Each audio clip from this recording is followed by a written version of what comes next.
Hello, Jeff Holder, Baton Rouge, John Emmett, who's home in Weymouth, Denise Peterson in Virginia, Ralph Roberts down in New Zealand, Ted Bryman, as usual, in Cape Town. And, of course, we're here in Studio B in beautiful San Francisco. It's a nice summer day here, finally. Finally, isn't it? Ken Sabin is in Toledo, Ohio. Alex Hayworth. Oh, Alex. Christopher Gillingham over in Leamington in the UK. Jeff Holder and many others of you as I dial in my phone and Julia gets hers ready with her iPad. Thank you all for joining us. We'll get this show on the proverbial road. 8, 7, 6, 5, 4, 3, 2, 1.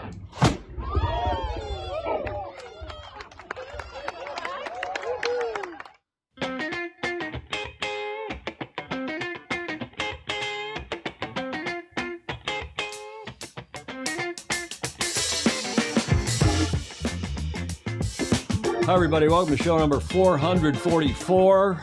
There's got to be some... who's our numerologist, Julia? Somebody normally is keeping track of that and saying, oh, number 444 means this or that. I know. It's got to do something. It's a big number. Well, it is, but a number, age is only a number. Whatever they say. Hi, good evening from Holland, where John Lamberts Van Buren is. Christopher Beckwith. Hi, Chris. And Christopher and Kim Pannell is in Auckland, Pennell.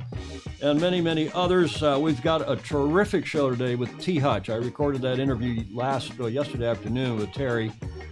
And Julia, you also watched. Yes. I gave you an advance copy of that interview. Absolutely worth every minute of it. And I mean, the Brits would say what, revelatory. There's one thing about him being tied up in the ropes when they flipped. Yeah. But he's upbeat, he's optimistic, he's looking forward to the next Cup, AC 36 and 37, and you'll really enjoy that interview. It's 38 minutes long. I know, but it goes fast, and he's his usual diplomatic, straightforward self. He is, and he hasn't changed a bit since the Cup, as he was during the Cup in that same mode, wasn't he? Okay, that's so much for an intro. T. Hutch, as I said, is joining us. He, of course, is from Annapolis Yacht Club in Annapolis. He lives in Annapolis. That's where he was yesterday. We had him on to live to tape via Skype on one take. We didn't edit it. I didn't edit a single thing. We just started and went and came out. And I think you're going to find that fascinating. The starting line, let's get going here and talk about what I promised you I would do, the Governor's Cup, which we covered last week. I was down there, and I'll be down there next week too. But the 54th edition was a fantastic regatta. And I promised you, and I showed you the names, the photos of the players. I only had the skipper's name up. That is Crutonic. And again, I apologize because it's not my style, and I rant about that on here, and I will again. When you are running a regatta, covering a regatta, doing the PR, send the pictures out with the names, and then people like Julie and myself will put the names on. And of course, I had the names, but I ran out of time Tuesday to add more than the skipper. Fourth place was Porter Cavley, with his crew, Will Comerford and Jake Vickers of Annapolis Yacht Club. They also won the Sportsmanship Award, which is, I didn't mention this, I don't think on Tuesday's show, which is voted on by the other sailors. Mm-hmm. The teams say, hey, this was the team that was helpful and was sportsmanlike. And, sometimes those awards get poo-pooed, but these guys were terrific on and off the stage, on and off the water.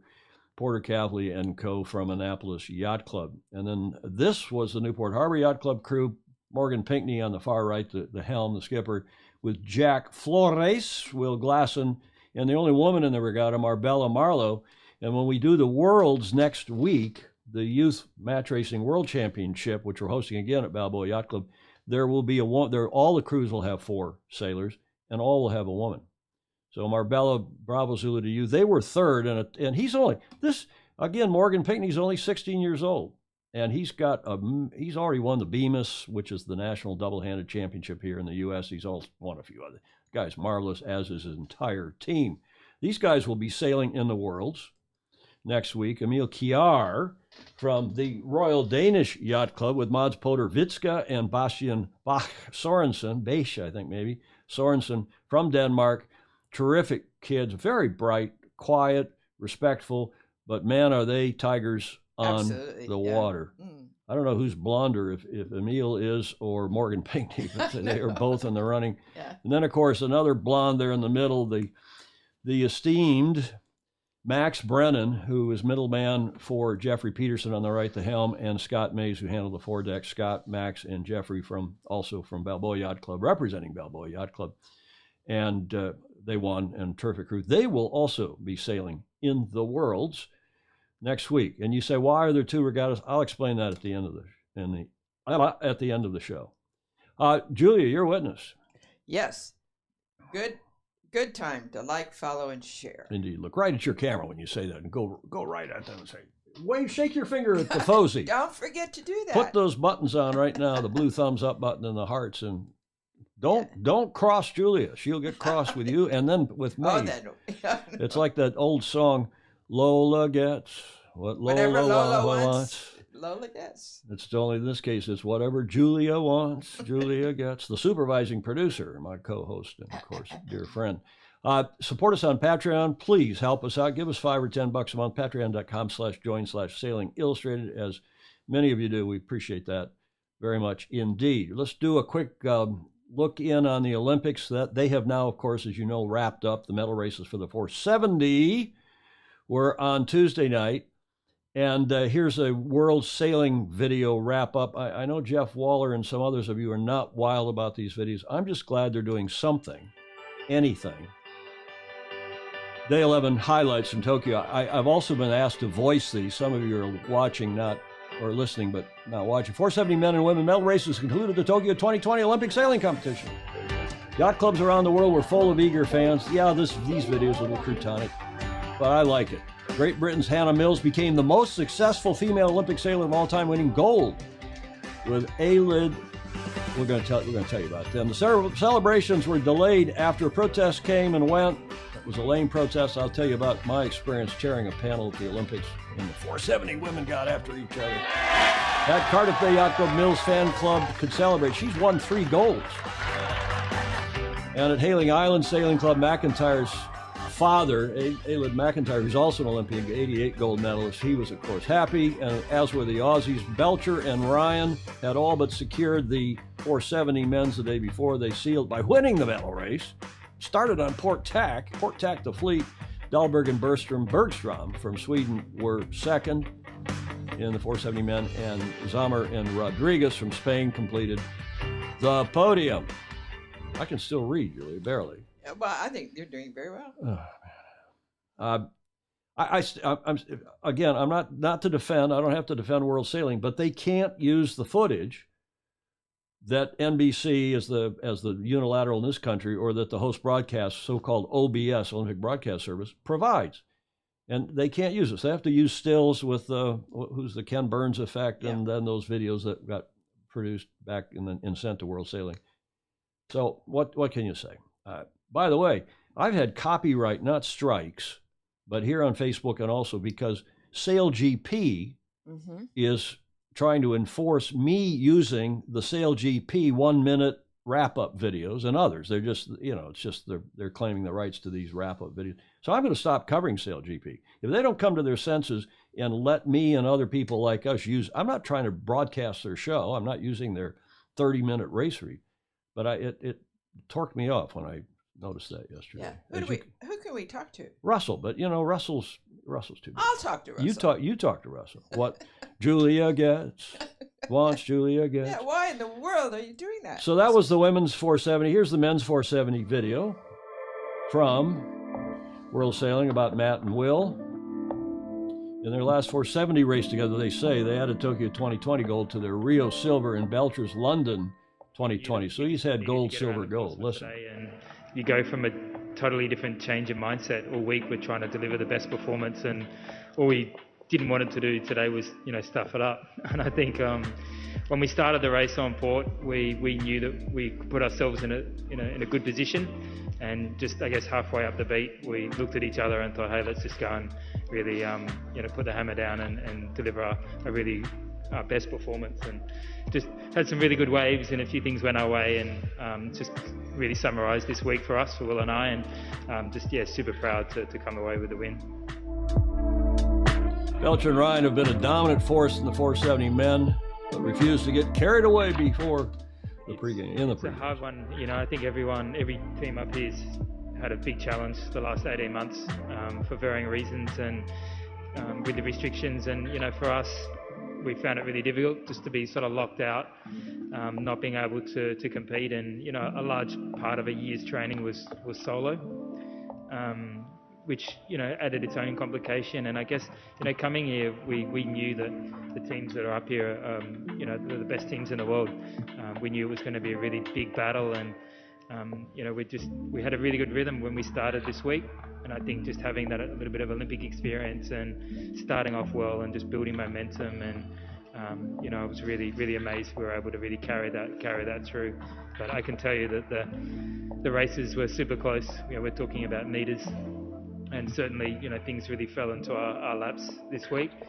But the racing was super tight.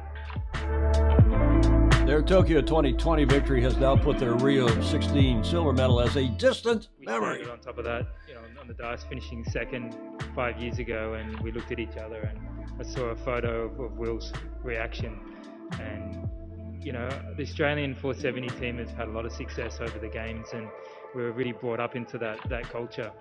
When I started sailing with Olympic champions and the men and women, and to see that and to really be part of that through Victor, it just gives you so much confidence. The technologies, the atmosphere, the environment, and to do that with Will. Yes, it might be our last partnership in 470, but we have done some sailing in pro together, and I'm sure it won't be the last time we'll be in the boat together. That's for sure. And I don't know how you all feel, but I like it when they cover the press conferences. Obviously, they can get that video and use that in these rap videos, and I find that more interesting than all the other kind of stuff than those other. And I agree with Jeff Waller, who wrote me after Tuesday's show and said, "You're saying nice things about world sailing. Why are you saying because their videos are cretonic?" But I think they're better than that. I think at least it's something. Yeah, you wouldn't go out and promote our sport with those videos. But you get a glimpse of the personality. Exactly. And Matty Belcher and Will Ryan, bravo zulu to them. Terrific stuff. And bravo zulu to our regular FOSI Olympic super coach, John Emmett, who checks in with this report. Well, as you can see from my background, I'm safely back in sunny Weymouth from an amazing Olympic Games. I think every single class just delivered a huge amount of excitement, and the level of racing was just unbelievably high. So much drama, and I hope people at home got that atmosphere, because the Olympics, it really is a very special event. And it's a very high. It's a high pressure situation, and for the three people who are probably absolutely buzzing from winning an Olympic medal, there'll be many people who feel a little bit disappointed with their performance, because the line between that ultimate success is so small, whether it's getting an OCS or a second yellow flag, or simply having two poor races. The line is just so close, and just to get to the Olympics, it's an amazing achievement. And I think we need to remember that we're all humans, and we all have emotions, and everybody has tried their best in really difficult circumstances. Not just the amazing athletes, but the race officials, the jury, and all the people behind the scenes. I flew back with the Team GB, and it's just amazing how many support staff and people who actually make these things happen. And you see a lot of criticism of people's performance, and everybody's gone out there to absolutely do their best. And I think coaches feel the same way after just the high. of Olympic Games. I find myself now here missing it already and feeling quite sad and quite low just after every Olympics. It's very normal. I expected it, and I really had it after 2012, having the pinnacle of the gold medal. But I think even more so because it was just such a memorable Olympic Games. And I think now it's a time to be kind to each other, and I hope sailing as a sport now goes from strength to strength, because we've just had the greatest show on earth. Thank you, John Emmett. Nice report, as Julia have been all of his reports. Absolutely. It's nice to have as Peter Montgomery says, having an agent on the ground, our man in the field or a woman in the field, but in this case, our man. And you can see from John's shirt, he was coaching Finland, as I'm sure you know. We reported on that. He reported on that, and his Finnish lady in the women's laser Ilka 6, a 6 square meter sail, what used to be called the laser radial, and his Finnish sailor is Tuula Tenkanen, like Heikkinen, Tuula Tenkanen from Finland. She has now retired after 3 games. John is not in this photo. He was on the chase boat when this was taken, but they hoisted her up. And she didn't medal, sadly, but she was in the hunt during the medal race. John says, quote, super exciting medal race. She was up to silver at one point. And I'm sure John was barely able to contain his enthusiasm at that point. But the calm, cool, collected guy that he is. And, Luca Devoti, they've all been there and done that before. I tried getting Luca a video from him as well, but maybe next week. He's back home. Valencia, he's also philosophical. His Facundo Aleza from Argentina did not medal, but I think he was 5th or 6th. He was in the hunt. He was in the hunt, exactly right. And I agree. Julie and I are both so happy those games happened, because we didn't want to see what happened to, again, Absolutely. We bring up 1980 and 84, and it was different. It was a boycott. Yeah. But if there had been covidus interruptus, Yeah. see, I was close. Covidus, I didn't practice that either. Covidus interruptus. You can shake your finger at me, Mom, or Julia, or anybody you want. But, I'm a bit punchy this morning. I had a long night last night. It had nothing to do with partying. Sadly, we have a friend who's under the weather. He's not in great shape, so we were tending to him. Bravo Zulu. Bravo freaking Zulu, though, to the one Olympian that has already been featured in the ladies 470. We just got to call out the fact that Ailid McIntyre crewing for Hannah Mills, and Hannah Mills now has won, with Saskia Clark last time won a gold, and the time before that won a gold with, someone remind me who was crewing for her, because I don't remember. I'm obviously too old now to have a remember. But Hannah Mills has now won 3 golds. She, as we said at that in one of the videos, she's now, as World Sailing mentioned, the winningest female sailor in the history. And Ailid McIntyre, whose dad was a medalist in '88, Mike McIntyre, whom I know but not well. But bravo Zulu to these two, and especially, of course, to Hannah. Britain's Hannah Mills, so this is from The Guardian this morning or yesterday, said becoming the most successful female Olympic sailor ever didn't feel real, quote unquote, after the reigning champion and Ailid McIntyre clinched the final sailing gold of the Tokyo Games in the women's 470. Quote, there's such incredible female sailors, meaning all the other sailors. I am sure not too far away that my performance will get trumped, and that will be amazing, she said. Quote, hopefully we are inspiring the next generation of women sailors, and that is as important to us as the medal, getting people out on the water to enjoy our incredible sport, unquote. The 33-year-old Mills added that this is likely to be her last race. She said that after Rio, too. So let's see. Likely to be her last race, but that she had been, quote, trying really hard not to think about the future, which, she deserves not to have to think about the future for a few days, right? Indeed. What a brilliant performance. Bravo, Zulu. And that was written, by the way, that's not a press release. Somebody didn't write those words for her and give her quotes, somebody from the RYA media department. That was an interview she gave with Suzanne Rack at The Guardian. And, of course, Bob Fisher used to write for The Guardian, too. And Susie's stuff has been great. And she went down and covered in Enoshima and covered these two ladies, as I said, Bravo Zulu to Ailid McIntyre, and Hannah Mills, now the winningest skipper, the winningest woman ever in our beloved sport in the Olympics. Bravo Zulu. You can't do the Olympics without looking at these Crutonic medal charts. This is the sailing medals, and you helped me suss this out on Tuesday. The rank on the left side is weighting, giving sign. I don't know what the weighting is, but it's on the IOC website, ioc.com. The rank on the left is weighting gold more heavily than silver, more heavily than bronze. The rank by total on the right is just the sheer number of medals. So Great Britain was first, both in the weight of their weightiness of their medals, the weighted factor, and also in terms of sheer numbers, with 5 total, 3 gold, a silver, and a bronze. I mean, it's just very, very impressive. Not quite as impressive as the U.S. in '84, when we won a medal in every home turf. We won a medal in every class, either gold or silver, and it's now up to Paul Kayard as our new director here of Olympic sailing to see whether he can get the U.S. back on the map, because the U.S., of course, Julia, you know this, has had no medals in 2012, had 1 medal, bronze, 2016 Rio, Caleb Payne from San Diego, and no medals this time. 3 Olympics, and we didn't do so well in 2008 or even 2004, but a little bit better. So there's the rest of the sailing medals. Great Britain, Australia, Netherlands, PRC, Brazil. Nice job, Brazil. They had 2 medals, or 1 medal rather, 1 gold. Denmark with a gold, Italy with a gold, and then France with 2 silvers and a bronze, Sweden with 2 silvers, and Germany with 1 silver and 2 bronze.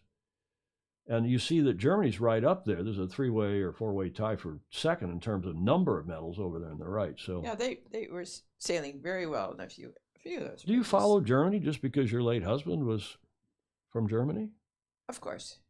That was an honest response, wasn't it?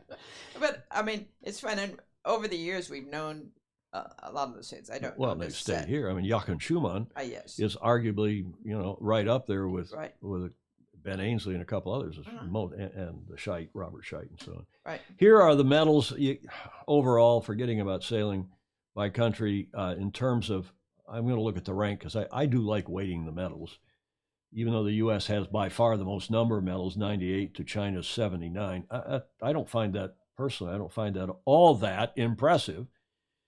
China, if you weight the gold, silver, bronze, they're on top, then the U.S., then Japan, then Great Britain. And look at the ROC. Look at how well they've done. Yes. So Australia, Italy, Germany, Netherlands, France, and I stuck the top 11 in there because New Zealand also is doing well in the overall medal race. Bravo Zulu to all those countries, to all of your sailing teams. And we can only hope that Canada, who also were blanked, we can hope that Canada and the U.S. get going. Julia, it looks like you're teeing up a comment there. Yeah. Bill Rengrove says there's a scathing article by Tempesta and on Sailing Anarchy. On Sailing Anarchy. Most of his articles are scathing. Jody Shields says the U.S. did not win a race in any class during the Olympics. That has to be of concern. Yeah. The result, that's a... Well, the one bright spot, and you'll hear T. Hutch talk about it because he and I opened talking about the Olympics just kind of to ease into our interview. And one of the bright spots in the U.S. is that we've done very well in the 420 class and some of the other pathway classes. And we had the runner-up at the Worlds in the Opti again, this kid from Florida whose name escapes me, but Terry mentions him as well. Yeah. So, and the youth World Youth Sailing Championships, we've done well in that. So, if Kayard can organize the money and get the systems going here again, but the problem is you can't win medals in this country if you just spend all your time in Europe and you don't have local competition here in the clubs and classes. So the U.S. now have started this Olympic classes regattas. They've already had 2, and I think the third one's this weekend or maybe next weekend.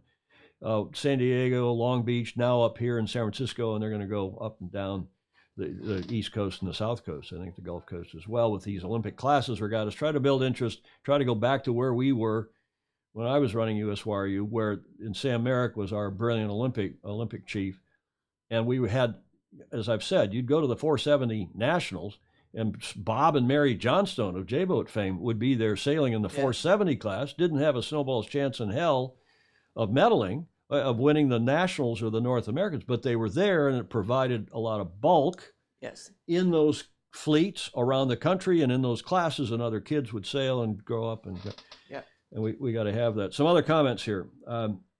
Somebody asked about the protest. Did Warren Schasser ask? Jody Shields, a good thing about the USA, if you scramble the letters around, you get AUS. Yeah. Now that's a different story.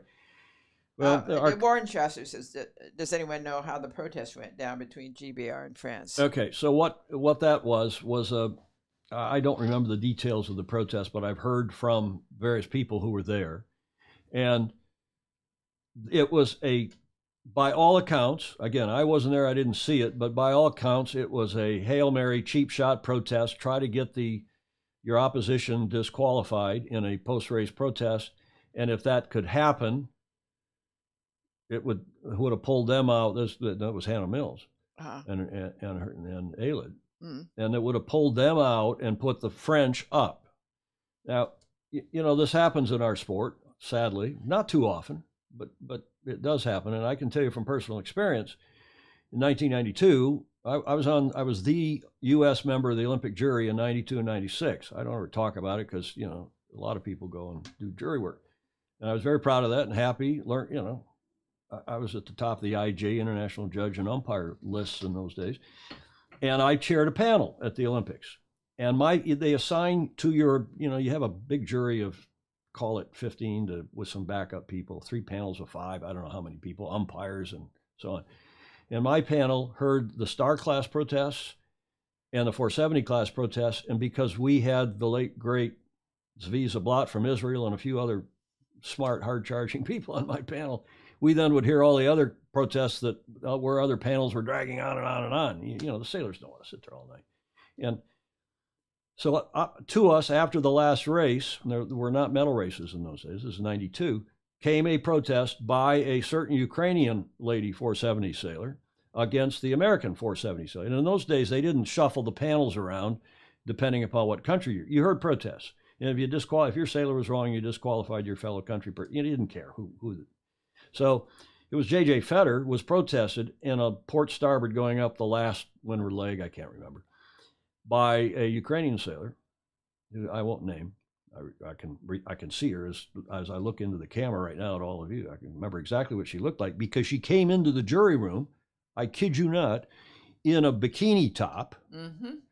And do we have a female on our panel? I don't think so. We may have, but in a tight bikini top, and she was buxom, to say the least, like she was going to somehow influence us or distract us, maybe. Yeah, but she probably did distract you.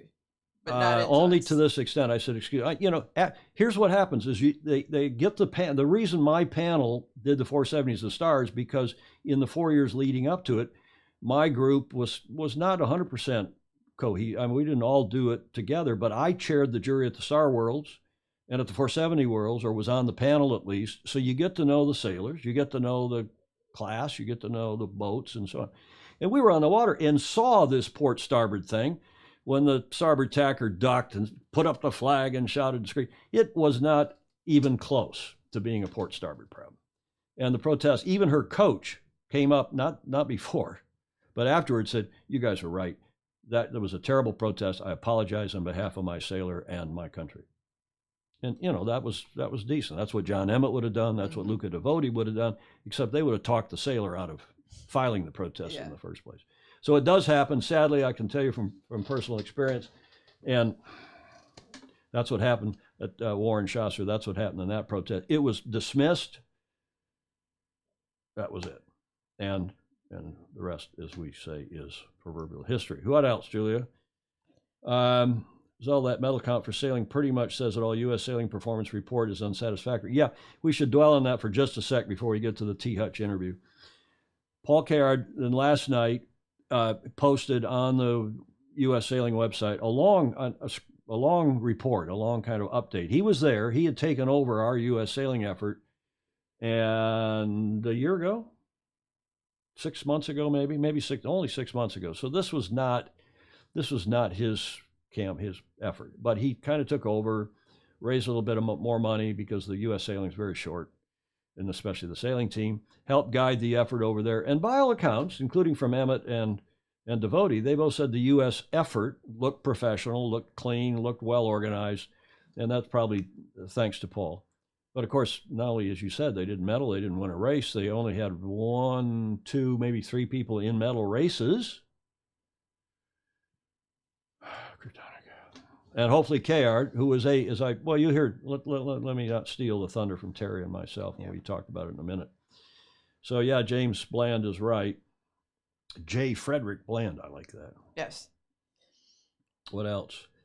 Yeah, there's a conversation about that spending the winter in Europe is for the sailors. It gives them extra time and seems to work. Spending the summer seems to work. Well, I don't know. I have some ideas. Let's don't get into that now because we want to get to the Cup and see what Terry has to say. Let you all see what Terry has to say because they can find that interesting. Yeah, John Emmett, thank you for helping sort out that. Brazil FX has 2 golds and will be most likely going again. Okay. Gordon says it's my impression that the USA's talent pipeline, that is the first problem, and elite training comes next. But we've been hearing stories which says the pipeline looks really good right now. Well, we'll see. The pipeline hopefully is better. Hannah was silver in 2012. John Emmett is saying gold in 2016 and gold in 2020, the first 2 with Saskia Clark. Saskia. Okay, thanks for that, John Emmett. I think ARG being over the line caused a few problems for GBR in the Finn class. Yeah, no doubt. No doubt. Okay, the interviews with John have been excellent. Gordon Smith is saying, couldn't agree more. Gordon, thank you for that. John Emmett, thanks again for what you've done. John Lammerts, Van Buren, strange how world sailing represents the athletes to the sport, generates 50% of their revenue from the Olympics, but is not permitted to use the footage to promote the sport they represent. You know? Oh. Right. Got a bunch of smart people. While the outcome wasn't as high as we hoped, WBYC is still proud to have Laura Dahlman Weiss, whose roots were from the White Bear Yacht Club on White Bear Lake up in Minnesota, in Scout Country, sailing in the Olympics. Yes. And they were, in fact, they were sort of the last best hope. They were doing fairly well. Nice article in Slate.com here in the U.S. about them. I think I ran the link to that some time ago. John Emmett should be sailing OK dinghies if he's in Weymouth. British OK Nationals this week. Been blown out so far. Sail a real boat, John. Okay, I think that's my cue to get a little drink of coffee from. John Lammerts Van Buren says, would be really interesting to get Paul Kayard on the show, Tom, maybe in forum with John and Luca. I'll get Kayard on here because he's promised to come. That's teed up anyway. He's promised to come on, and we'll get him on. Let's push. Morning, Tom and Julia from lockdown in Golden, Brisbane. In Brisbane. Yeah, I'm sorry again for all of you who are still. And this is, we probably get McIrvin back on here, Dr. Andrew, Mr. British surgeon, leader of the sport, Maxi class secretary general and former admiral of the RORC. But the guy has been helping us understand, and me personally, when I thought I had breakthrough a couple months, month and a half ago now, probably just a bad cold. But this Lambda variant, have you been following that? Not closely. It's the stuff, and those of you down in South America, we have a lot of South American FOSI on here. And, be careful because it's the first report, and it's not been peer reviewed, but the first report of the Lambda variant is that it's not only super transmissible like the Delta is, but it may be quite a bit more. Well, let me say this: the vaccines may not be very efficacious against it. So we'll stand by. We don't need to talk about COVID. Just stay safe, everybody. Get outdoors, go sailing, breathe the fresh air. That's one of the nice things about being down at Balboa Yacht Club last week. Yeah. And where I will be next week is for the Worlds, the Youth Worlds, match racing Worlds. Right.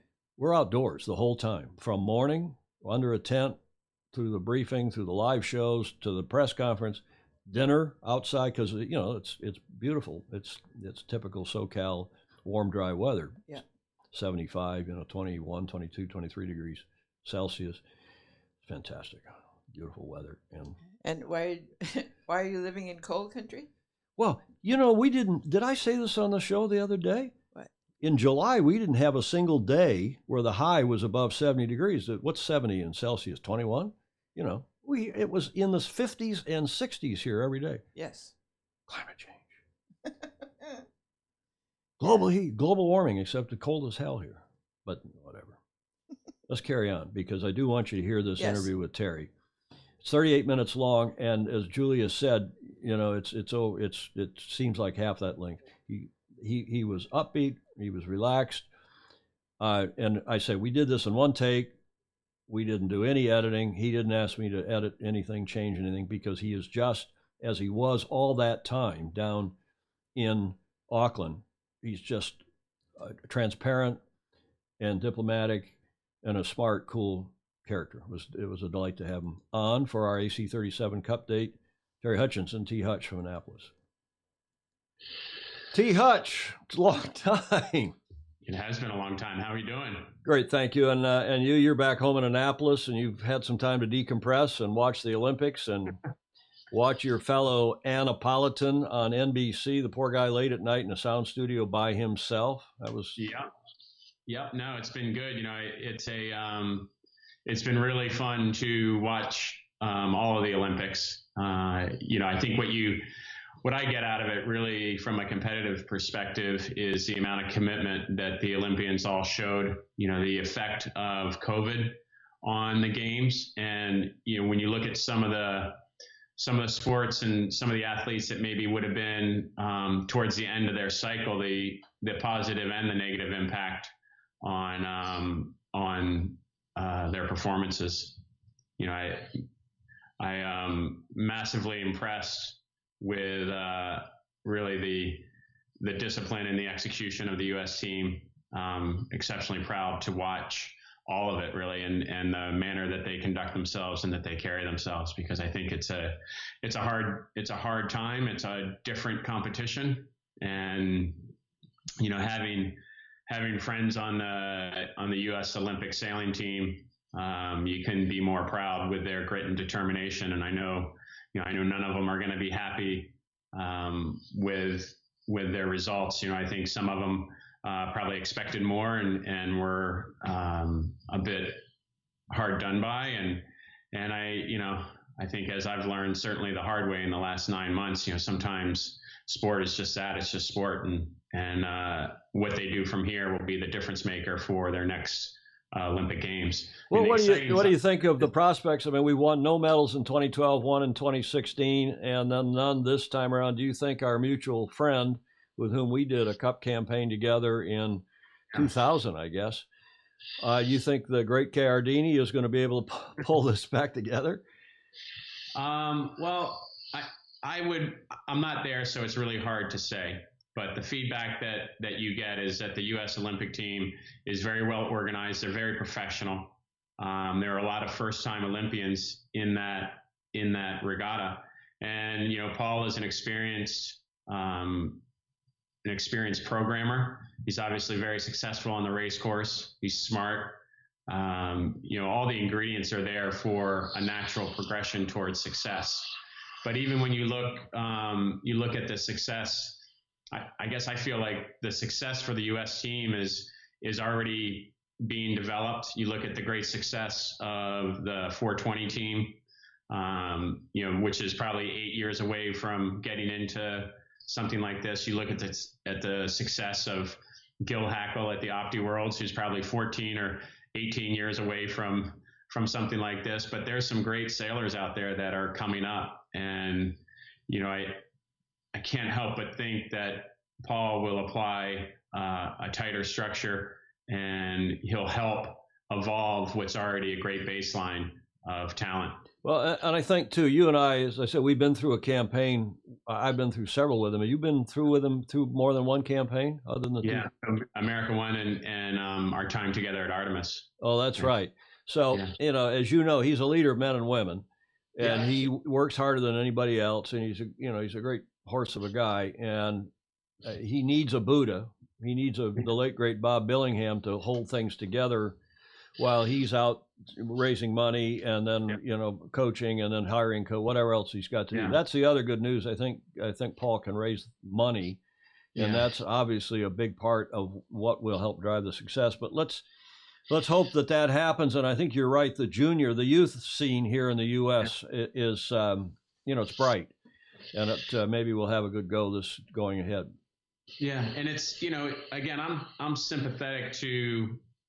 And probably because it's so close to home with how American Magic had to navigate through COVID and how we had to deal with a lot of that situations. And for the sailors on the team that were locked in the U.S. and really couldn't get out and compete, it's difficult to develop in isolation. And so I'm optimistic because I think there's some great sailors in that squad. And I also think that, the pathway for continual improvement and for development with Paul, he'll provide some great leadership to that. And that's, but you don't want to reinvent the wheel because a lot of the pieces to the wheel are already in place. You just need to help it flourish. Yeah, we need to strengthen the classes in this country, the Olympic classes and club sailing, and I see them already doing that with these Olympic classes regattas that they've held at San Diego and Long Beach and up here. But let's go back to the Cup, to AC 36, and then get on to AC 37. I asked because people knew you were coming on, I promoted, and several of the FOSI asked me to tell you how they appreciated your openness, your frankness, your transparency, and just with what dignity and grace you handled not just the tragedy of the flip of the boat, but the whole campaign. Yeah. You must be proud of that. I think as I get further away from the regatta and as we've gone through the debrief, as I've gone around and raced, I've had the opportunity to race the Melges 24 and the J70 and spend some time on Bellamente and Newport. And what you quickly realize is the level of genuine support that American Magic had. And I'll be the first one to say that we were far from perfect. And when we did our debrief internally, we raised a lot of hard questions on ourselves on areas that we could be better. And we got genuine, honest answers from a really, really good team. So the challenge with our sport, and as the Olympians are just experienced, is that we measure ourselves as competitors by results. So that is an absolute fact. And so in that category, the team was not successful.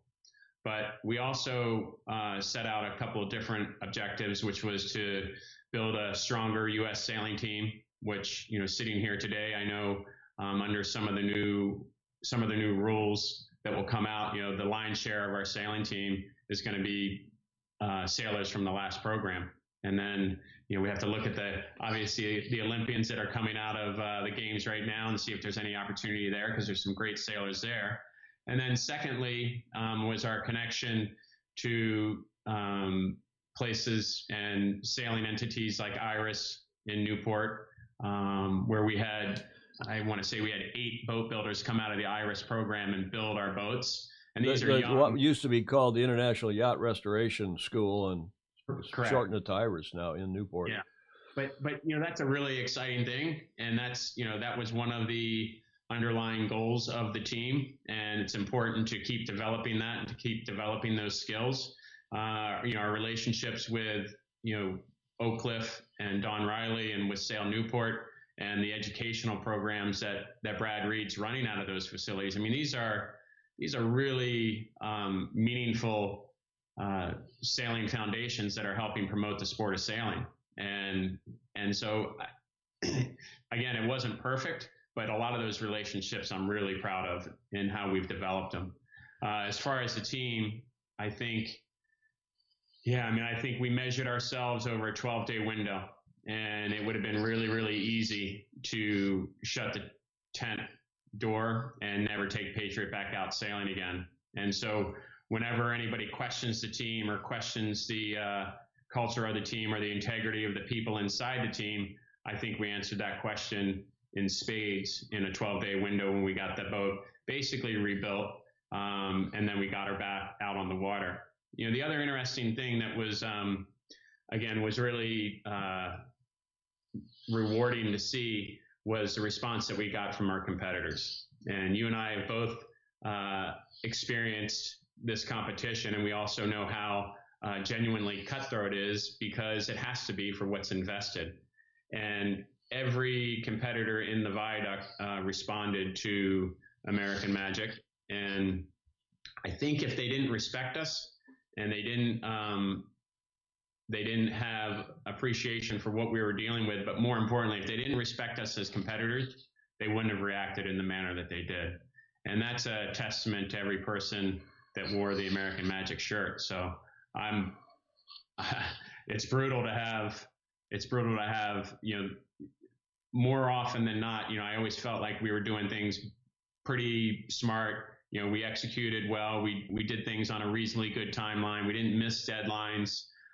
We had a good Christmas Cup regatta, and on one moment in time, Mother Nature decided otherwise. And I was on the boat listening to the comms and listening to the decisions, and we can always go back and pick that apart, and I'll happily do that and accept the responsibility, because that was partly my job. And yet in the moment, I know for certain that how we were executing that was really was in a way that we had done 100 times before when we'd done the exact same maneuver. It was amazing you got that boat back together. When I saw the boat was sinking, we're watching. I was doing a watch party. We had hundreds of people watching because I couldn't live stream it because the croutons and ACE would have gotten upset at me. They already did.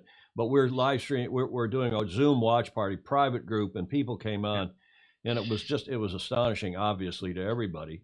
And we watched it as the Live Sail Die guys kept live out there on you. And I was just, I and a whole lot of other people, and I'm sure you all, kudos to getting the boat back together and getting on the water. And, the first race, getting around the track was a little rough, but you ultimately did. Yeah, but I'm going to be honest with you. It would have been nicer to not have a 20 to 25 knot day as your first back after. What was the hull? Was it structure being ripped out of the inside of the hull? It was no more. There was always a lot of speculation that a battery had gone through the boat, but it was impact. Yeah. And there's longitudinal and frames that are in the boat there. And, the boat's designed to fly and not take impact at the angle that it took to impact at. And we hit it just in the absolute wrong spot. And, there was a high level of G-force deceleration, and the bow was the better part of 3 stories out of the water. And so, something had to give. When you're in the water now, underwater, wrapped up in some ropes, what was going through your mind there for a few minutes, for a few seconds anyway? That must have been pretty scary, frankly. I'm pretty lucky.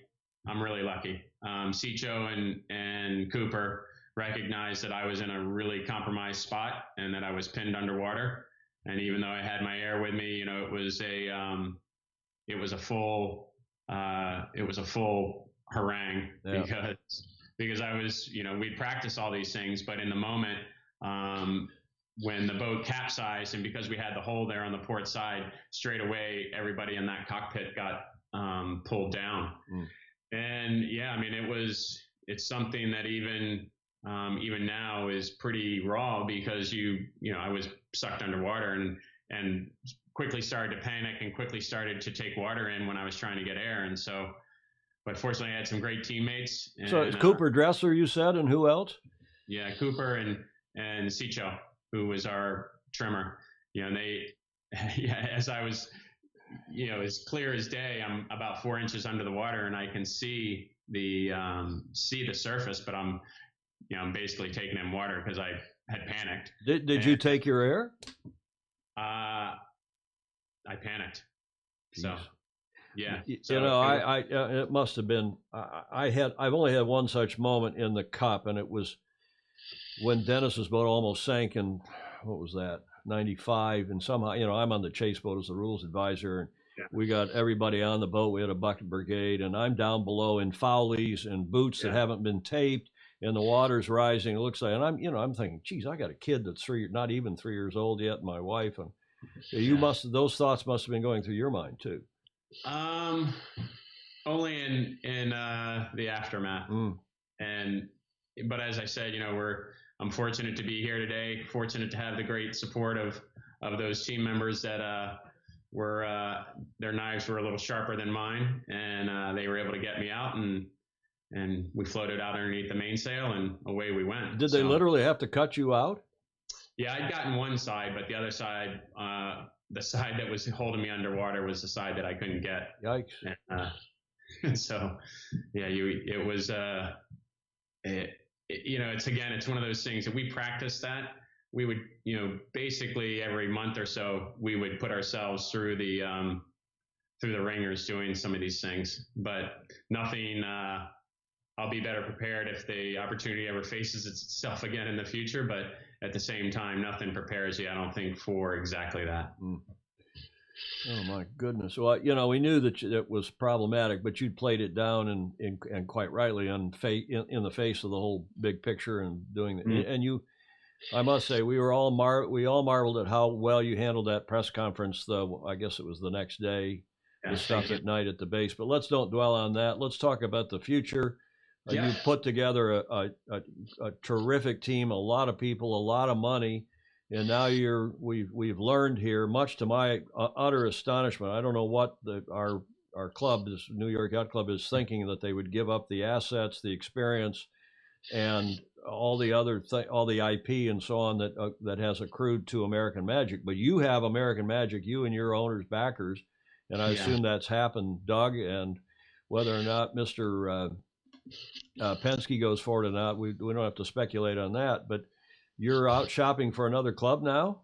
Well, actually, what we're doing right now, I would say that I'm a proud member of the New York Yacht Club. I've been a member since 1995, and as always in the America's Cup, it's to represent the history of the New York Yacht Club. Not a lot of sailors get that opportunity, and we took that responsibility very seriously. The door is always open with the New York Yacht Club. And in the same breath, American Magic has to move forward to secure the right design team, to secure the right build facility, the right production, the right sailing group. And so that's really what we're focused on. We're pretty far away from having to enter the regatta, and the club component of that obviously has a requirement from the deed of gift that we have to meet. But I think our focus right now is understanding the rules of engagement for AC-37. We've been working away in the background in improving the science behind Patriot, and making sure that when we get to a spot where we're building our next generation boat for AC-37, that we have a clearer and higher level understanding of the boat.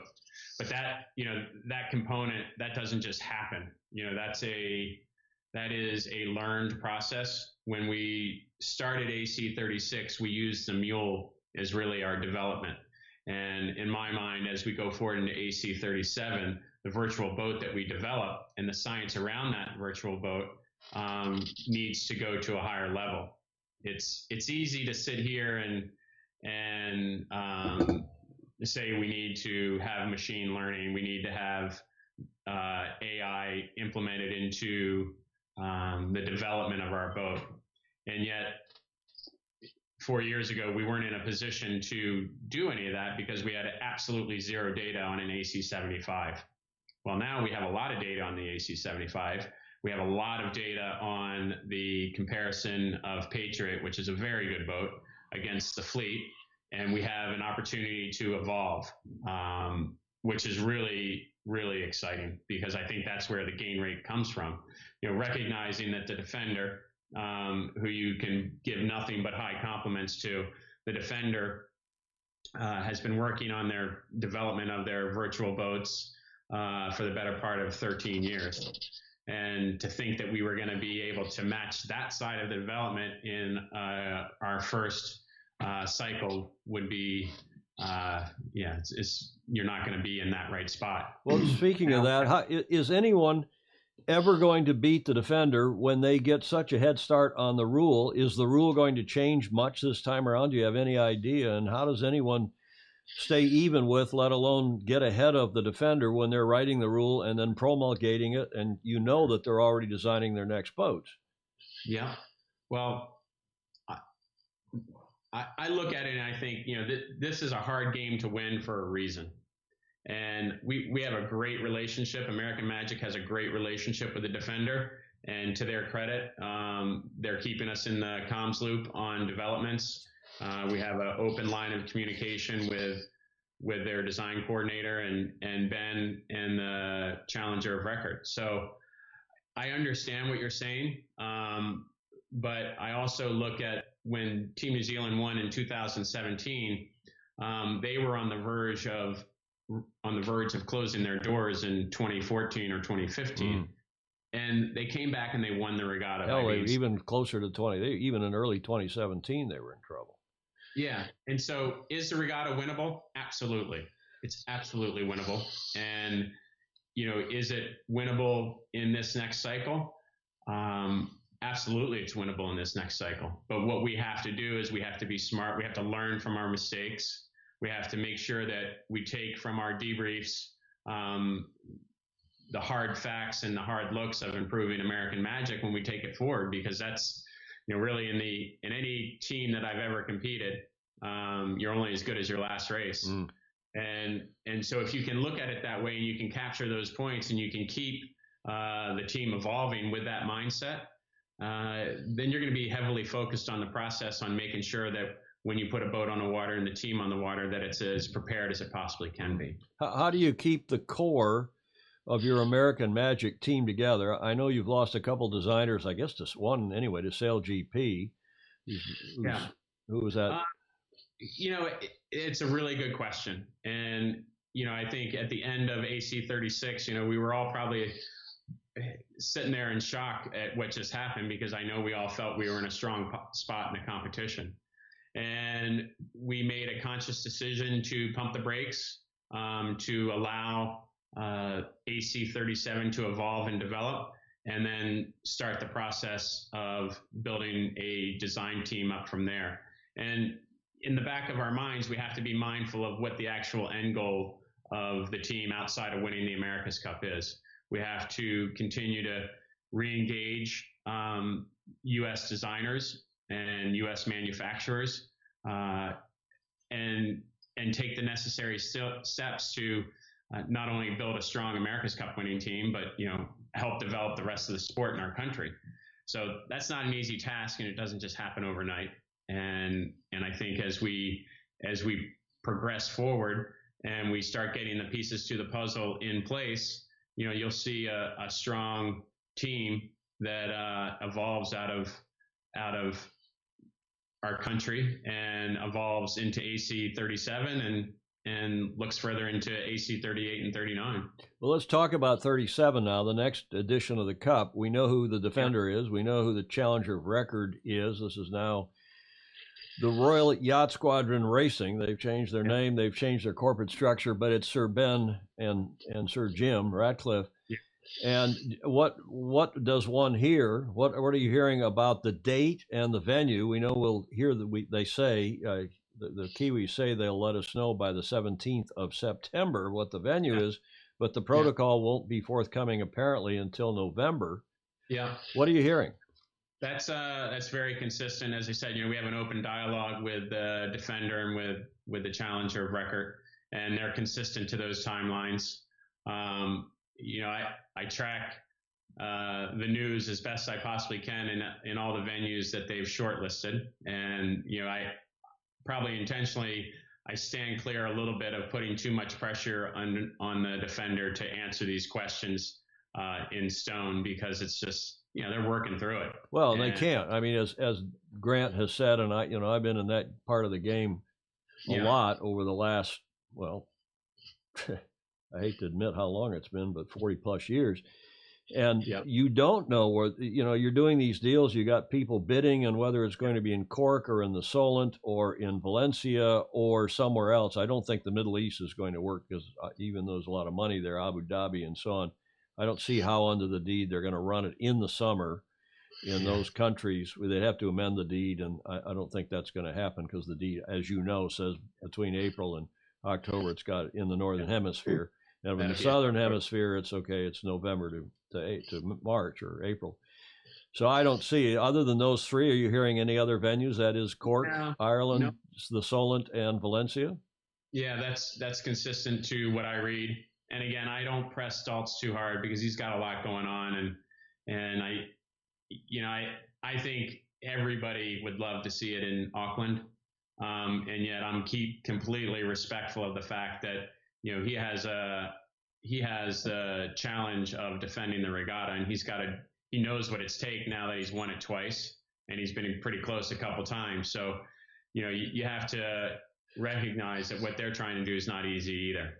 Well, you and Luna Rossa have made no secret of the fact that you'd like it back in Auckland. I assume New York Yacht Club, in whatever configuration they go forward in, they agree. But it doesn't look like that's happening to me and everything I hear. Yeah, I can only speak for us. I'm sympathetic to it all. So I think much in the same manner that we did last time, when they get to a spot that they can let us know, they'll tell us. We're planning accordingly for a Southern Hemisphere venue and a Northern Hemisphere venue. That as you read the papers and as you gain a flavor for things, I mean, what you're saying is probably pretty accurate, that the chances of it staying in Auckland are small. But I also know that the government of New Zealand, they've invested a lot, and as has every person that worked inside Team New Zealand, they invest a lot too, and so they want to win the regatta. And I'm confident that whatever comes out of that, Daltz will do what helps their team be the most competitive, because that's his responsibility and it's the right thing to do. And if that can fit in the infrastructure of New Zealand and everybody can win, well, that would be great too. But we're not holding our breath about it being in New Zealand next year. I'm going to just keep our heads down and keep chipping along at doing what we know we can do and have to develop, because they are really good competitors. Luna Rossa is really good. Ben's obviously really good, as you rightfully pointed out. Some of our designers have gone to work for Team Ineos, and it's one of those things that you can't fault any of them, because it's a great opportunity, and it's going to be a great team. So to work in those environments, it's nothing but pure adrenaline when you get the opportunity to go and work inside one of these teams. Well, let's talk about. Okay, we don't know the venue. I think we've got a pretty good idea of the finalists, meaning again Cork, Ireland, and our old friend Marcus Hutchinson and other people who live up there say not a snowball's chance in hell. I still think the Solent is going to win out, but we shall see. Valencia obviously could do it, but the mayor doesn't want it there. The mayor said so. They're still paying the bills from 2007 and 2010. But again, we shall see. What's the date, Terry? What do you think the date will be? 2023? No, I think it's 24. And I think it's 24. Even though it's an Olympic year. Yeah, but the Olympics are later in the year, and I think it's 24, and they'll, in any one of those venues, if it's in New Zealand, then we know it'll be March, and if it's in the Northern Hemisphere, in 2007 we were finished July 2nd. Yeah. And so in 2024, if you're wrapping things up by the end of June, there's no conflict with the Olympics. So you think 24, not 23, and I assume you are assured, based on what you're saying here, that it's going to be a multi-challenger event. It's not going to just be a one-on-one between the defender and the challenger record. You know what they say about assumptions. Okay, yeah. Well, what Malin Burnham says about assumptions. Yeah. I am confident in the challenger record, and I'm confident in the defender, and I think they have a good long-term view to this. So you don't think there could be a one-on-one? Well, okay, I'm not going to put you on the. But I still think they're headed for a one-on-one, and then after that, they're going to try to swing some sort of a deal where they start moving it around to venues. I think you got a big wooden spoon. No, I'm not stirring. I'm hearing. One hears, and so far, in the 4 years I've been doing this show. This is show number 444, by the way. I don't know if that's good luck or bad luck for you or me, but and you've been on a handful of times, and I appreciate it. I know you're busy. I don't want to keep you too much longer, but so you're thinking 2024, multiple challengers, one of those three venues, and the same boat, but what mods do you think are going to come to that boat? Yeah, I mean, we've had a couple discussions with, we had one good defender and challenger meeting from AC 36 in early June that all the feedback was taken and received. And I have communications with both teams about the rules. But I'm not going to go into too much detail because I think it's, at this point, it's still, until we see it in writing, we got to give those guys a little bit of space to evolve their thinking and what they think the rules are. More stored energy and fewer bodies on board? It's probably a pretty logical progression. I mean, I think if you look at the Sail GP boats, they do a pretty nice job with the battery power and the grinders really just trimming the mainsail. So, we'll have to wait and see a little bit. But, the one thing I can say out of that Challenger meeting is that all the teams were aligned in what was being discussed with Team New Zealand. So I'm confident that the direction that they're headed is a good one. What about Ineos specifically, the Challenger of record? One hears that their design team has been eased, to put it politely, and that the Ineos F1 team is going to take a much bigger role, because Ineos, as you know now, owns a good chunk of the Ineos. Ineos, they were sponsoring it. Now they're a part owner of the Ineos Mercedes F1 team, and you had some designers go over to Ineos. Yeah. And Nick Holroyd specifically, where is he, do you think? I don't know. That's probably, in all fairness, that's probably a question for Team Ineos. I've been pretty, as I said earlier, I'm pretty heads down trying to make sure that we get all the pieces to our puzzle in place, and we're making great strides there. And, in the coming months, when we meet a couple milestones of understanding the venue and understanding the protocol, when we meet those milestones and see those as fair competitions, then we'll make our decisions. But, right now we're planning on AC 37 until otherwise told. And you're sailing with Hap Fouth on his 72. You're sailing with Doug in the Quantum group. Yeah, no, it's been really good. Like I was saying, I had the opportunity when I got back to do, I got back in the first couple of weeks I was home. I went and sailed in Charleston with Bora on the Melges 24, which was great. And then did my own J70 program for a couple local regattas in the North Americans, and then went and did Bellamente and Block Island and New York Yacht Club Annual and the Leukemia Cup. And then actually just got done doing some J70 sailing with Joel Roning, which was really good. What you quickly realize is, the America's Cup is such a unique regatta because you kind of have to get, the sailing is one part of it, but if your sailing's really, really good, but your boat's slow, you don't win the regatta. But if your boat's fast and you sail it poorly, you don't win the regatta. If your management structure is not right, if your production and your shore team aren't right, there's so many pieces to the puzzle that if you don't get each one of them somewhat right, then there's a reasonable chance that you don't win the regatta. And I think that's the exciting thing about American Magic and where we are and where we're headed, is there were a lot of pieces to our puzzle that were right. And I know the sailors, myself included, feel the sting of what happened, and as we should, because, when it gets to that part of the competition, we have to carry our weight. And in the same breath, we learn from that. And when we develop the next team to go and race in AC 75, we'll take those lessons forward. And, we definitely learn the hard way. Well, one last question, then I will let you go. But how about our friends at Luna Rossa Prata Pirelli? I haven't heard peep from them, and I do stay in touch with a couple of their team members, and they seem to be very quiet, and things are very much up in the air. Yeah, I don't really know. Max and I have traded voice messages for the last 2 months, and we never seem to be able to connect. But that from 10,000 feet, there's a brand and a team that you can give nothing but compliments to in how they performed in AC36. I think their progression from the Christmas Cup really through to the match, they did a bloody good job of racing that boat around the race course because the defender was quite a bit faster.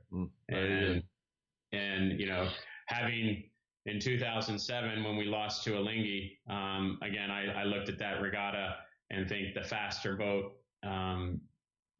over the course of a 9-race regatta won, and it was the same thing here. The faster boat over the course of 13 races just at a certain point, it was going to be hard to keep them behind. But I've got to ask, because Jimmy, of course, is probably more American at this point than I am. I having lived abroad for 18 years in Germany and Spain. Jimmy's here living in San Diego. He's got does he have a passport or a green card now? I can't remember. He's married to an American. His kids are here.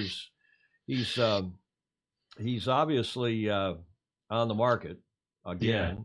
Well, he and Kiko did a great job. And as you might imagine, maybe I inquired or maybe I didn't about his ability to sail for the United States. But I think he's pretty happy from everything he told me. He's pretty happy in the home that he's in. So you think he's staying at Prada, assuming Prada goes forward? But if Prada doesn't go forward? Yeah, that's a question for Jimmy. Sorry. Don't think I haven't asked. Yeah. You're always a diplomat, and it's terrific to catch up with you. It's been a long time. Thanks. We're all, I tell you again, I have to say, we were all flabbergasted by what, I did 3 cups with New York, including when I had your title in the 87 campaign. That was practically before you were born. So I know the pros and the cons of sailing for and working with New York Yacht Club, and it was a whole different generation, a whole different leadership that you have now, but it's a storied, beautiful, terrific traditional club, and I do hope they remain involved in the Cup, and I hope that if you're not involved with them, and I know things can change, it doesn't look like you are now, but who knows? One can never tell what's really going on behind the scenes, right? It's the America's Cup. The American Cup boat race, as the Cup turns. Yeah, I would just kind of close it out with, as I said earlier, it was a privilege to represent New York. American Magic's door will never close to anything like that or an institution like that because of the history and the legacy the club has in the sport. And I take representing which side is it? I took that and representing very seriously, and I take representing that very seriously. Well, you had a great group of sponsors. You had Helly Hansen and you had Airbus, and who else of yours? I mean, I've got one of them here. Where's my camera here? But yeah, there you go. You had a bunch of great sponsors, and to say nothing of Mr. Penske and Hap Fouth and Doug DeVos, and I hope they stay with you. And if they do go forward in the Cup. Yeah, we're very fortunate to have Hap and Doug and Roger's advice. We had an outstanding catch up with Roger a couple months ago, and I mean the man, he is a consummate professional. He's a great role model and mentor for all of us because he is smarter than certainly I am, and his ability to understand and process and digest and his willingness to help was just incredible. And the neatest thing about him is it all started as a handshake deal with him and Hap. And I think there's a great lesson for certainly my generation and the generations behind us of how we can conduct ourselves and work by our word and just do what we say we're going to do. And both him and Doug and Hap, they're unique in their ways, and quite honestly, I couldn't be luckier.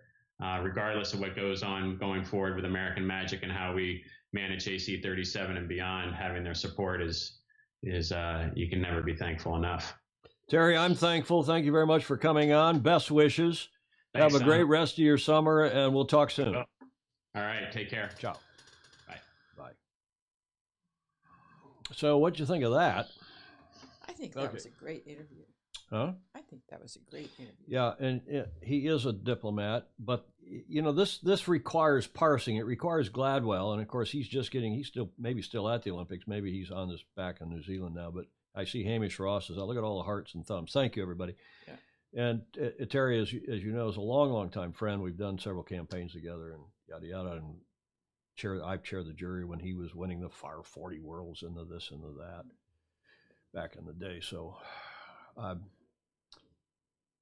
I don't, the thing that's still, and I've had this discussion with Terry, the idea that you can build up American sailing, and several of you commented and said the same, and help do development of IRIS, and I don't think you can do that. I think you have to be single-minded. You don't hear Grant Dalton talking about that. You never heard Dennis Conner talking about that. You got to be single-minded, one goal only, and that is to win the bloody cup. With a little bit of killer instinct. And I think Terry's got the killer instinct. He's obviously a hell of a good sailor, and he's a peach of a guy. But I think they do, and this is a learning. You go through these things and you learn. Yeah. And for New York to jettison all of that, as I said on the show on whatever day it was, to jettison the IP, the name, because Terry and his backers own that name, not New York Yacht Club. To jettison the boat, I don't know. I good luck to New York on how they go forward. One hears, and I'm not even going to talk about it. We'll save that for another time. But I know now who's kind of the power behind the throne at New York, and I think I know what's going on and why they've made the change. But let's let this go. And as I was about to say, I hope Richard Gladwell or somebody who's a journalist who has more time than I, because I got another 10 shows next week with the Worlds down at the Youth Match Racing Worlds. Somebody should take that, because there's a couple dozen anyway, very interesting points, don't you think? Yes. And I have not heard it. He's probably said it in private, meetings, talks that he's given at yacht clubs or at Sail Newport or wherever, where he came clean about having been wrapped up in his work under the mainsail, tied up. He heard him say he cut his knife, and then somebody, thank God, he said Cooper Dressler and the trimmer. Yeah. Came, and he said, thank God their knives were sharper than mine, because they came down and saw he was in trouble. And he was taking in water, and he was not on his oxygen. He had, he admitted that. It was a scary moment. Yes, absolutely. And a whole bunch of other stuff that I think, actually, if you read between the lines of what he's saying about the next cup and where and when, I think he's being very cautious, as Terry always is. So I hope Gladwell or one of you watching will take that thing and go through and say, we got a lot of people on here watching. Yeah. Okay. What other comments do people have here, Julia? I have an early comment reaction? by Hamish Ross, really about the Olympics. Let's stay on the cup for a second, and then go back to the Olympics. Anybody else? New York Yacht Club has blue state-itis. Yeah, okay, there's a political comment. Yeah. Look at New York. New York, after we lost the cup in '87, they said, okay, no more cup, and then they bought Harbor Court, and Harbor Court's the best thing that's happened to that club and it's fantastic. It's just great for the sport. What else?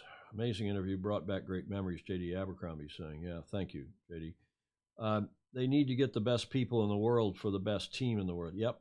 Awesome interview. TH is amazing. Yes, he is. Hutch rocks. Tom Pace is saying, thanks, Tom. And, I don't remember if because on air or afterwards, and I asked Terry what about St. Francis? Because we hear the rumblings over there. I was over there Sunday, Julia, when I came back from Balboa and went over there for lunch. It wasn't just to go have lunch with Alfredo. Yeah. It was, there's rumblings. And they deny it down at Pensacola Yacht Club, but there's rumblings down there. We know Annapolis Yacht Club just built that beautiful second facility, that sports facility they call it, or the sports center or some family center or something. They should worry, John Emmett is saying, they should worry that Ineos is already getting ahead in the design game. You bet. That's why I asked him the question, can anybody ever beat the Defender in this kind of a boat? It's one thing what we did in '92 when we shifted from the 12s, and then we had the hiatus with the 87, we had the 12s, and then we had the 88 deed of gift. In the meantime, a whole bunch of us, John Longley and I co-chaired a group of people, and I was not, because I'm not a technician, but I was the wordsmith. along with a couple others. And then we had all these bright guys, starting with Ian Murray and John Longley and a bunch of the Brits and on, who then came up with the IACC rule, Kenny McAlpine. They took the same formula that governed the 12, modernized it, tweaked it. We used the 12-meter rule that I and a couple others had been chair of the 12-meter committee, the technical committee. And we just rewritten the 12-meter rule from top to bottom. And we had the pros, did the IACC rule. The point of this is that everybody on all the prospective teams, of which we had, for 92, we had, a dozen teams in San Diego, give or take? 11, 13, I can't remember, between Challenger and Defender.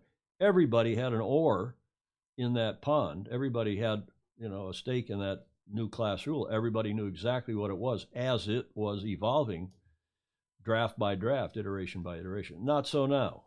The Defender and probably the Challenger record holding their cards very close to their chest, as they did last time. Julia. This is off subject because it does pertain to the Olympics, but I think Hamish Ross made a very good point, which nobody else made, which is a country with a large medal haul doesn't necessarily make it a model nation for all to aspire to. And additionally, the medal table I would like to see is divided by the level of state sponsorship. Well, let somebody do that. One of our folks, he could do that. One of us, and Hamish maybe is a good guy to do that. He's a historian and a doctor and a PhD lawyer, and that's a very interesting point, isn't it, Julia? It is. I was thinking that. You just like Hamish. I do. Hamish, why don't you do that? Okay, that comment's been pinned. Yeah, it was good, and we're gonna have some other people on here, and it's nice to see, as one of you just said, Rob Sternstein, somebody said it's nice to see somebody who is a principal of a team or one of the leaders of a team be honest and frank and forthwith and forthright. Mm-hmm. Okay, anything else on that? Jay Rendall said, Tom, 444 has been one of our family's lucky sale numbers for 7 decades on scows. I think we saw that didn't we have something about that on one of our? I don't remember. Okay. Yeah. 444. Where's our numerologist when we need? Alistair Murray, back on general comments. He's reporting in from Melbourne, and he and T. Hutch go way back, as do a lot of you, I'm sure. And Alistair, sadly, down there in Melbourne and beyond, what is that, Victoria? They are, sadly, as I said, locked down for the 6th time. I don't know about these lockdowns. Didn't they announce this morning that 70% of the country is double vaxxed now? Is that possible? Whatever. Okay, get off. There's the father, Bill Canfield, of Taylor Canfield, and a lot of others. We touched on 100 people live watching for a while. There's Lynn Hamilton Agnesi. Mikhail Lunt is saying, and Team GP Australia, Team GP Australia and Mini Europe. Yeah, exactly. And I think Hamish is right, Julie, back on that Olympic comment, for any number of reasons. What's going to work in the UK is not going to work in Hungary, is not going to work in the U.S. necessarily. No. And part of the mistake the U.S. made in hiring, what was his name, Payne, the great 470 sailor from Australia, who came up here and led our Olympic effort for a while. Yeah, a nice guy, was on the show a couple of times. Yes. Remind me, somebody on here will remind me his name. And I think his idea is we're going to do it the way we did it in Australia and the way we did it in Great Britain. Not going to work. It's a whole different kettle of fish. What was Mr. Payne's first name? Nice guy. Yes. Okay, let's carry on with not much show left. We're an hour and 23 in, a little shorter show today than usual, but we do have this day in history. Julia, did you look at this when we did this?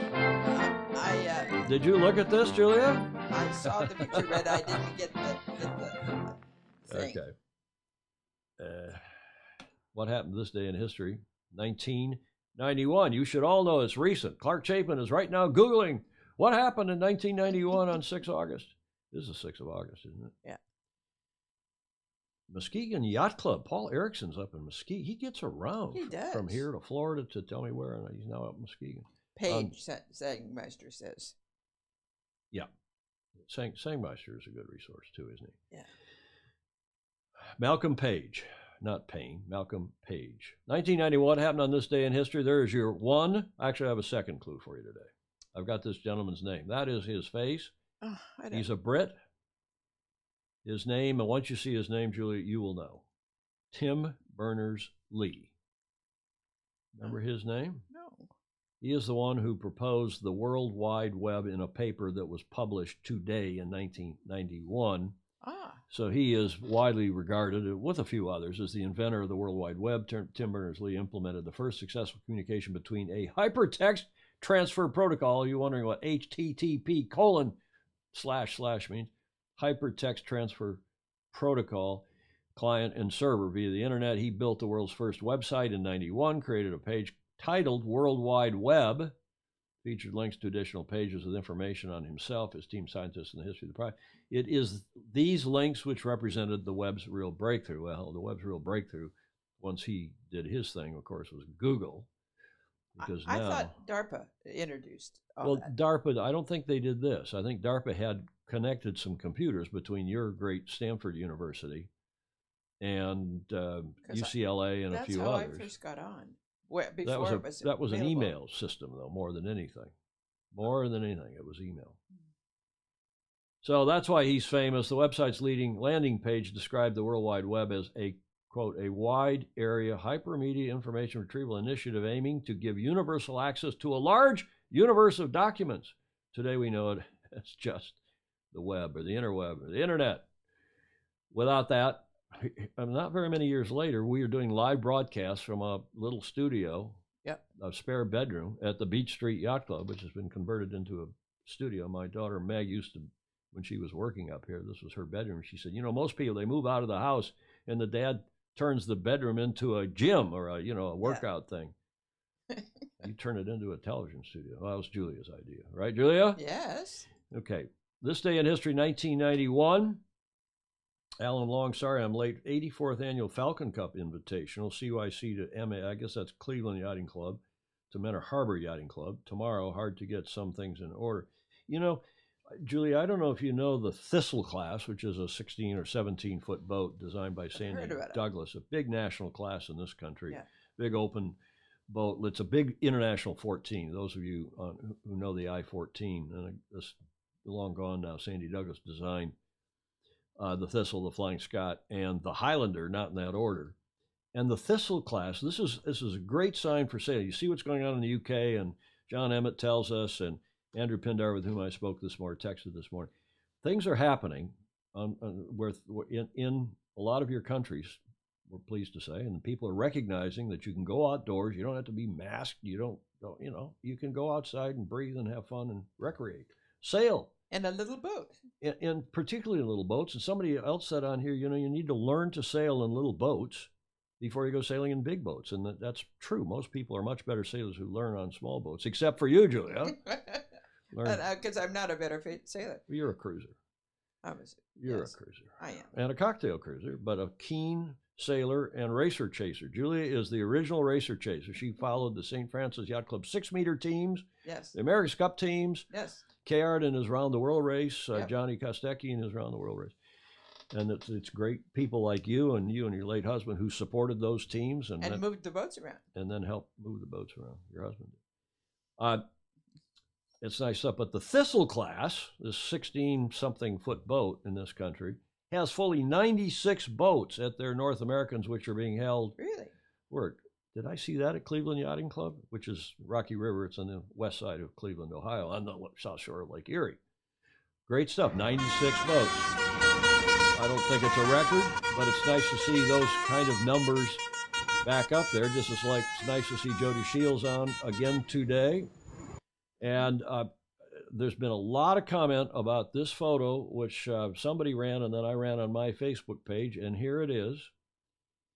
And people are saying, okay, the kites are done, and I'm sure the kites are done. They're going to be in the Olympics next time, but this looks like a lot of fun, especially when you can get the vehicle and the sailor in the same photo. Yes. And especially when the sailor is as good, as attractive as this one appears to be. Right. And several of you who were watching beach volleyball in the Olympics say this is the kind of sport we should have the kind of discipline, not in the regulatory or be disciplined about how you act, but in the Olympic sense of an event, a discipline. And we should have wing foils with people in Speedos and bikinis. And wouldn't that attract more sailors? Is that correct or Crutonic? Should we have a sport? Should we have a discipline, an event in our sport? Which requires a bikini. Which requires a bikini. I mean, bloody hell, these other sports are doing, this sort of stuff. Notably beach volleyball. I mean, it was uncomfortable to watch because the bikini bottoms are going up their crack, and it's, excuse me. I know. And that's why you have to have a crack spotter in that sport for the television. Oh, shame on you. For the television, because they're not just like we have that down there at Balboa Yacht Club. They're trying to tell us what leg which pair is on. I said we need crack spotters. Look at this. Is this correct or Crutonic? Should our sport feature something like this with scantily clad men and women for the sake of television? Where's Jody? He would usually chime in with something about his wife. Why not something less stodgy, Gordon Smith says. Homchick's watching, hasn't commented. Shields now says, 2 of my greatest loves combined, foiling and... What, Jody? You don't want to see me in a bikini, Graham Sweeney is saying. Mark Husted, the volleyball is the best. Well, Cam Taylor, Crutonic, completely Crutonic, John Emmett is saying, as you would expect them to say. I mean, I think we are any sport that prostitutes themselves like this. No, I'm not using that word in the social sexual sense.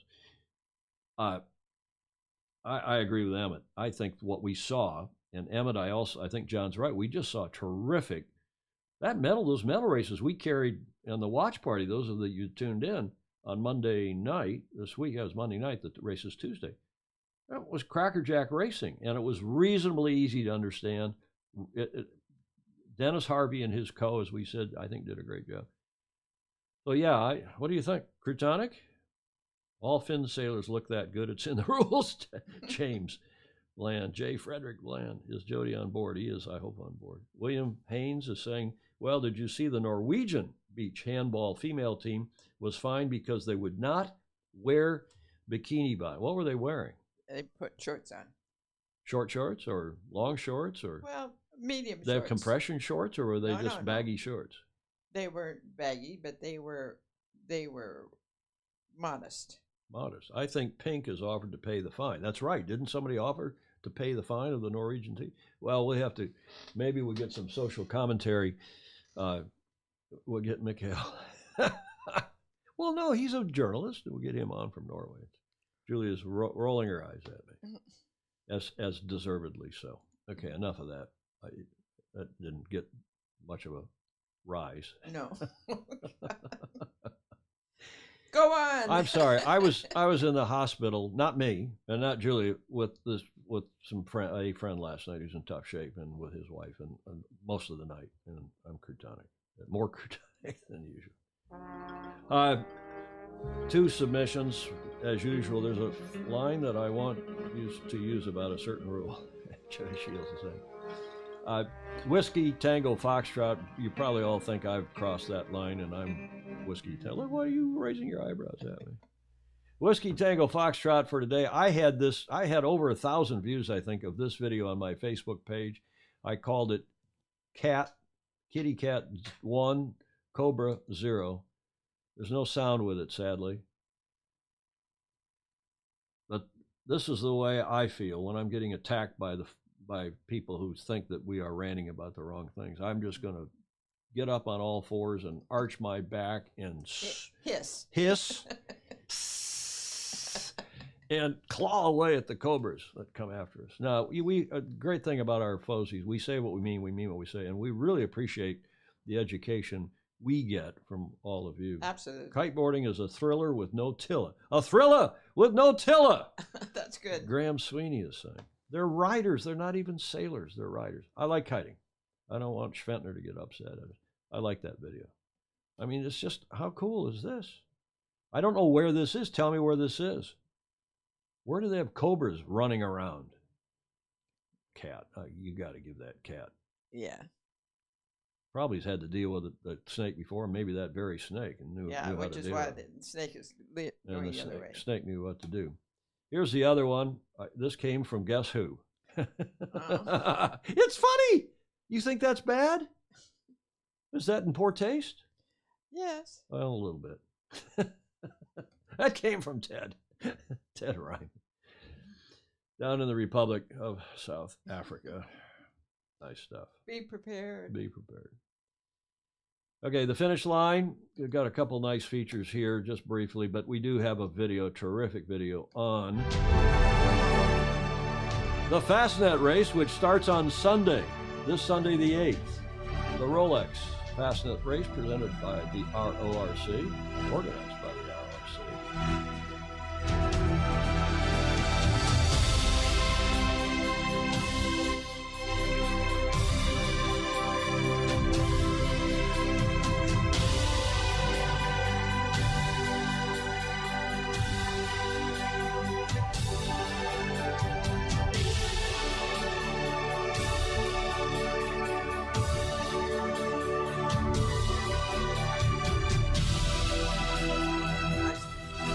Really nice videos. The famous rock, history, tradition, elegance.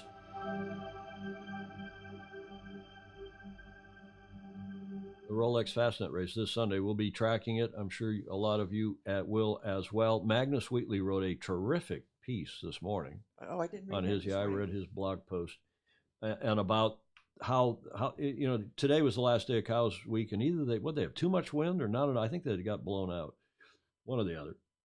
So Cows Week is over.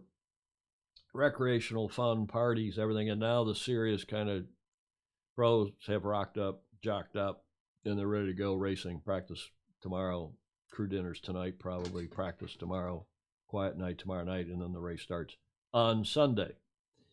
And we'll be following that. One of the great histories. And their finishing is, I'm sure most of you know, this year not in Plymouth, England. They're going out around the rock, coming back to Plymouth. They're going to finish in Cherbourg in France. We'll see how that works out. Gov Cup was last week, and next week we will be back. I will be back in Balboa Yacht Club for World Sailing's Youth Match Racing World Championship. This is unlike Gov Cup, which is an invitational event, normally with 12 teams, only 10 this year because of COVID.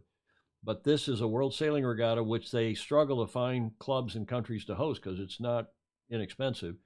Thank goodness for Balboa Yacht Club, who are hosting it again. We did it in 2017. It'll be a nice event. And it is next week. Here is the television schedule. We're doing, again, the same format, the same idea, an opening ceremony, meet the teams on Monday night at 18:30, a little earlier than we do normally. And they're going to march in with the flags. It's a nice affair. Wednesday through Saturday morning, I'll be doing the pre-race shows at 0900.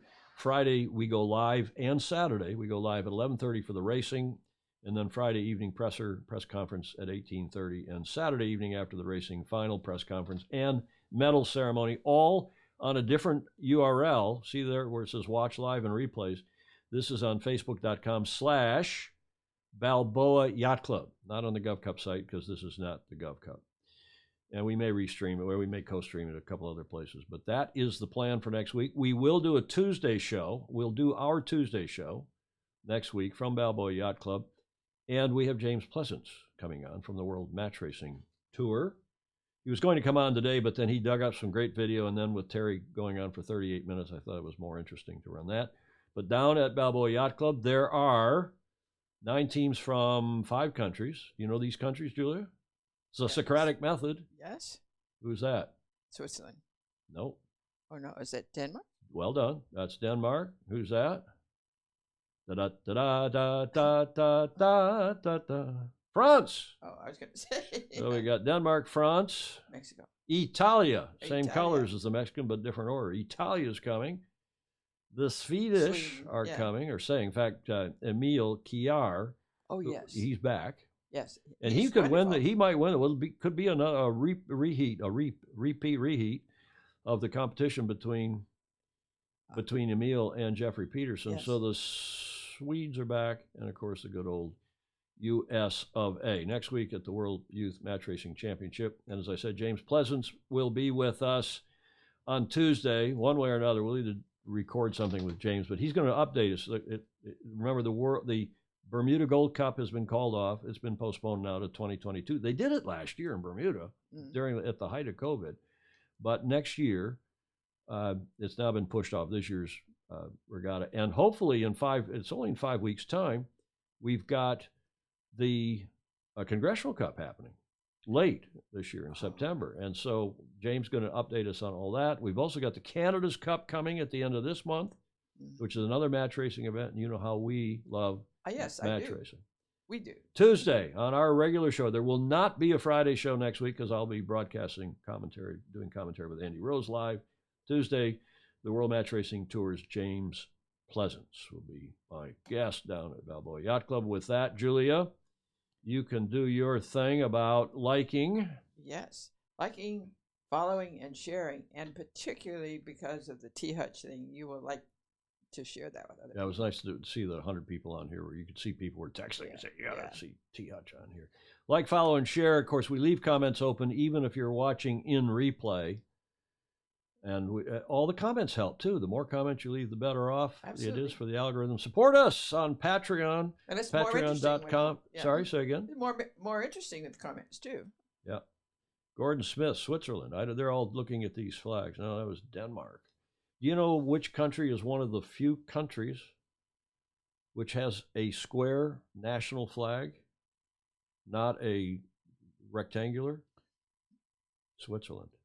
Oh, is it? It has, and they say it because the people are so square that they've got. Okay, that's a joke, not true. But the national flag is square, and there's a handful of others.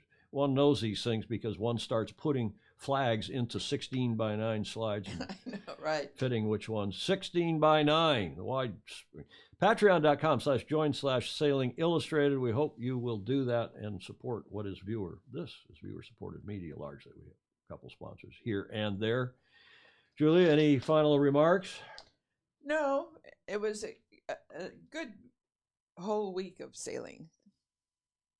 Bobby Steele saying it was a great show with Terry. Yep, thank you. Carlos Aviz down in South America. Thank you. Mark Husted. Thank you, Mark. Mark gives me a lot of heads up on.